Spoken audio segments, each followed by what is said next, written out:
ప్రపంచంలో ఏ శక్తి కూడా టైటానిక్ పడవని కాపాడలేకపోయినట్టు ప్రస్తుతం టిఆర్ఎస్ ఎలియాస్ బీఆర్ఎస్ అనే పార్టీ ఒక మునిగిపోతున్నటువంటి టైటానిక్ షిప్. హరీష్లు, కేటీఆర్లు, కేసీఆర్లు ఇంకెవరు కూడా దాన్ని కాపాడేటువంటి పరిస్థితుల్లో లేదు. మునుగుతున్న టైటానిక్ నుంచి దూకి ప్రాణాలు కాపాడుకుంటారా? సముద్ర గర్భంలో కలిసి చరిత్రలో టైటానిక్ అనే ఒక నావ ఉండే అని టిఆర్ఎస్ అనే ఒక పార్టీ ఉండే అనేటువంటి రీతిలో చెప్పుకుంటారా? మీ విజ్ఞతకు వదిలేస్తారు. 17 పార్లమెంట్ స్థానాలలో టిఆర్ఎస్ పార్టీ మొట్టమొదట ప్రకటించిన అభ్యర్థి పేరు గౌరవనీయులు రంజిత్ రెడ్డి చేవెళ్ల పార్లమెంట్ అభ్యర్థిగా ప్రకటించింది. ఆడ మొదలైన పలాయనవాదం, ఆడ మొదలైన పారిపోవడం, ఆడ మొదలైన టైటానిక్ షిప్ అనే మునిగిపోయే కార్యక్రమం నిన్న రాత్రి సోదరి శ్రీమతి కడియం కావ్య వరకు కొనసాగుతూ వచ్చింది. నాయకుని మీద విశ్వాసం లేకపోవడం, వారు అధికారంలో ఉన్నప్పుడు అహంకారంతో మనుషులని మనుషులుగా చూడక చేసిన పొరపాట్లు, కుంభకోణాలు వెరసి ఈరోజు మీరు టైటానిక్ లాగా కాలగర్భంలో కలిసిపోతున్నారు. ఏడలేని టిఆర్ఎస్ మెదకులేడ ఉందని చెప్పుకునేందుకు కొంతమంది కబ్జాకోర్లు, కాళ్ళు మొక్కేటోళ్ళు, క్యారెక్టర్ నమ్ముకునేటోళ్ళు, సూట్ కేసులే పునాదులుగా ఎదిగినోళ్ళు, ప్రజల కష్టాల్లోంచి ప్రజల చెమటలోంచి రక్తాన్ని పీల్చి తిప్పి చేసినటువంటి పెద్దలు ప్రజాసేవ చేస్తామనే ఖద్దరు ముసుగులో రాబోతున్నారు. మెదక్ జిల్లా ఉద్యమకారులారా దయించి ఆలోచించండి.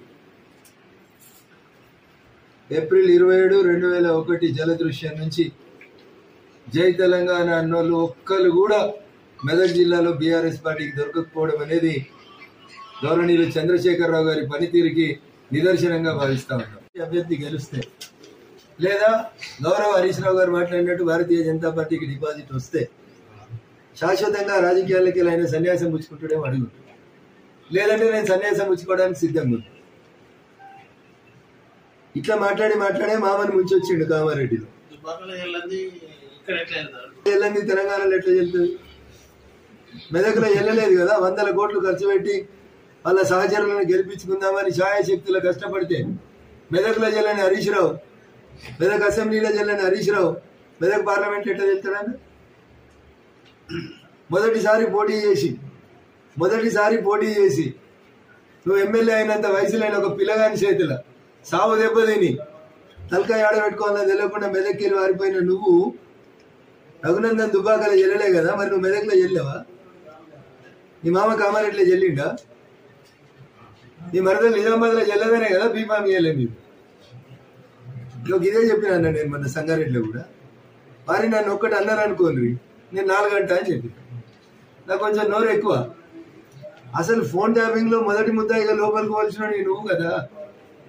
దుబ్బాక ఎలక్షన్ లో నా ఫోన్ లేని మా కుటుంబ సభ్యుల మీద పోలీసులతో దాడులు చేపించి నానా యాగి చేసి కేసులు పెట్టించి ఇల్లీగల్ కేసులు పెట్టించి ఎన్ని అవస్థలు పెట్టినా మా దుబ్బాక ప్రజలు నాయకాలనే నిల్చున్నారు. రఘునందన్ అనేటోడు దుబ్బాకల దెబ్బ కొడితే బీఆర్ఎస్ పార్టీ అనేటువంటి టైటానిక్ పడవ 24లో పూర్తిగా దేశ రాజకీయాల నుంచి తెలంగాణ రాజకీయాల నుంచి అంతర్ధానం అయ్యేటువంటి స్థితికి వచ్చింది. టైటానిక్ పడవకు రంధ్రం కొట్టింది ఎవడు? టిఆర్ఎస్ కి రంధ్రం కొట్టింది ఎవడు? రఘునందన్ రావే కొట్టిండు.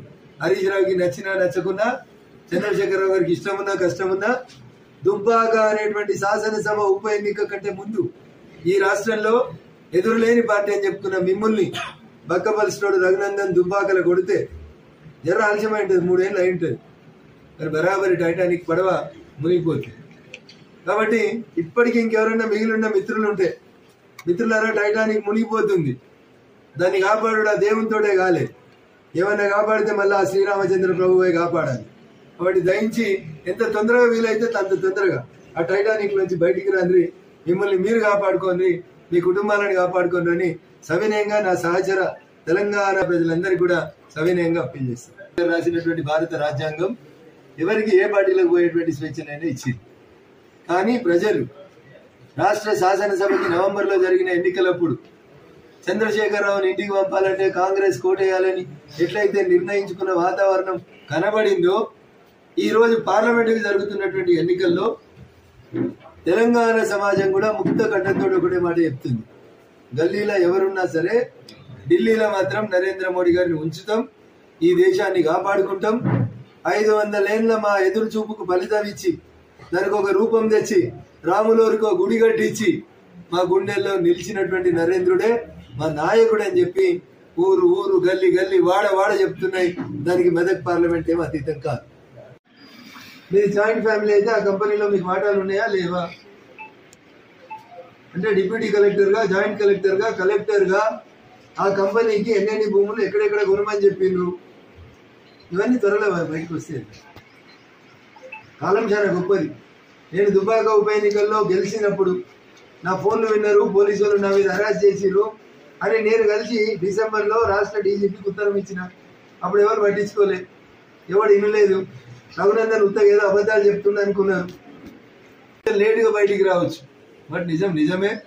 నిజం బయటకు వస్తుంది. తప్పు చేసిన వాళ్ళు ఖచ్చితంగా శ్రీకృష్ణ జన్మస్థానానికి కొంచెం వెనుక కొంచెం ముందు పంపించబడతారు.